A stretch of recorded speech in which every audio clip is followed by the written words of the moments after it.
Hi, everybody. I'm Bryan Mudd, a fan of South Plains politics. Here's your talking points for this week. We can go to the grocery store, we can go for a walk, but can we go to court if we have a legal problem? Maybe. We'll talk about how our local justice system is carrying on and how many of you are wondering where your next roll of toilet paper is going to come from. The Texas Ag Commissioner has a plan that might just save you a few squares. From the studios of KAMC Television in Lubbock, your local election headquarters. This is Talking Points with Bryan Mudd. Thanks for joining us, everybody. Also this week, tomatoes or tomatoes? The smart people continue to tell us we need to stay home, but there are always those people who are logically challenged or just look for any excuse to get away with everything they can get away with. And that's why we have stay-at-home orders in Lubbock and around the state as well, or full shelter-in-place orders in some areas. The confusion, though, comes when we don't know if or how any violations would actually be enforced, or when we don't know what stay-at-home actually means or doesn't mean, and what if we ever need to lock down even further. So we sent Emily Harrison to get some answers for us and some proper definitions.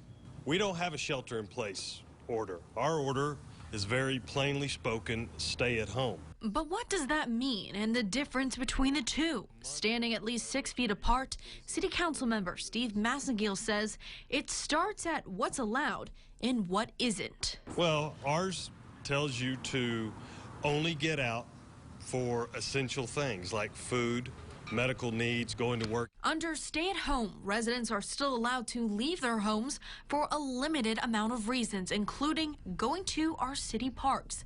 But under a shelter-in-place order, it's a lot stricter. Well, I think shelter-in-place is used in other emergencies like maybe chemical spills or if there's a radioactive incident. Emergency situations like that, I don't think that applies here. Shelter-in-place typically means that residents should not leave their house at all costs. But what we do have in common is that anyone who has coronavirus is required by law to stay home. You need to stay at home and contact your medical provider and get advice from that point forward.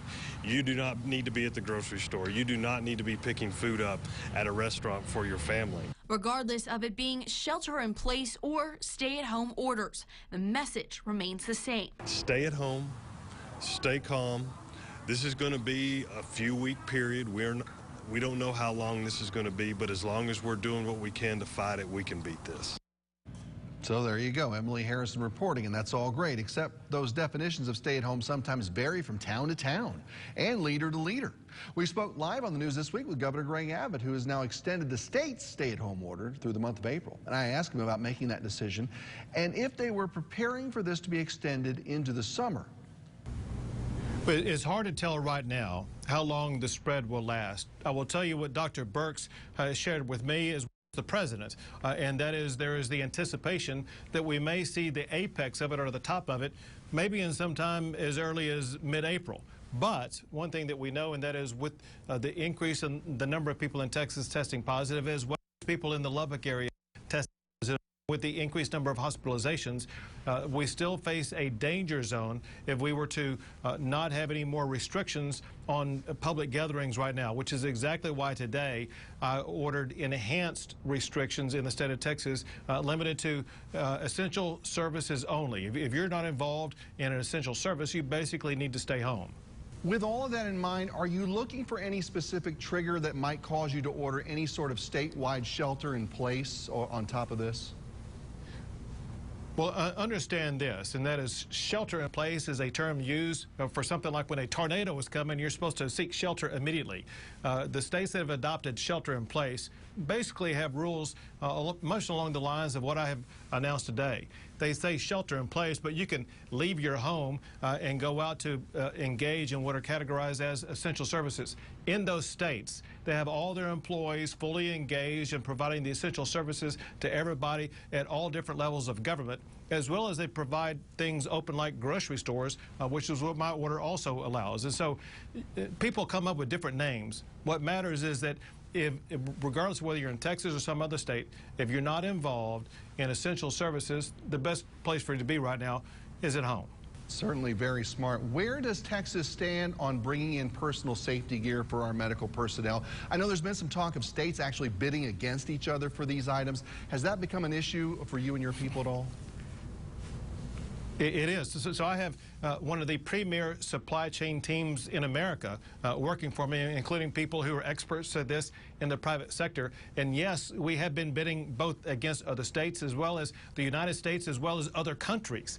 And so there are challenges in the supply chain. However, understand this, and that is the United States has become much more aggressive in both the acquisition and the production of this equipment, and we are receiving a lot more personal protection equipment every single day, and we're providing that and spreading that across the entire state of Texas. Excellent, and I know the number of test kits continues to improve as well.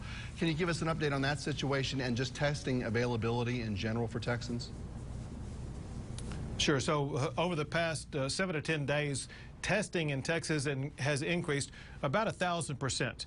We're well over 43,000 tests now, probably about 45,000 tests by the time the day closes.